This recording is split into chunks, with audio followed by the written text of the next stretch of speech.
ইসকনের training দেন, যতই তাকে বিশ্ব হিন্দু পরিষদের ট্রেনিং দেন, কিন্তু সে আমাদের জাতীয়তাবাদের বাইরে যা কাজ করতে পারে না। আমাদের যে দেশপ্রেম, এই দেশপ্রেমের বাইরে যা কাজ করতে পারে না, কারণ সুন্দরভাবে বসবাস করতেছে।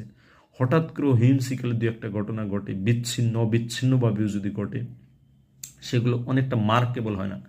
কিন্তু তারপরও কিছু অংশ মানুষ তো বসে থাকবে না, তারা তো সবসময় যে কোনো এজেন্ডা ছড়ানোর চেষ্টা করবে, সরকারকে অস্থিতিশীল করার চেষ্টা করবে, তাদের আরএসএস এর মূল মোটো নিয়ে কাজ করার চেষ্টা করবে।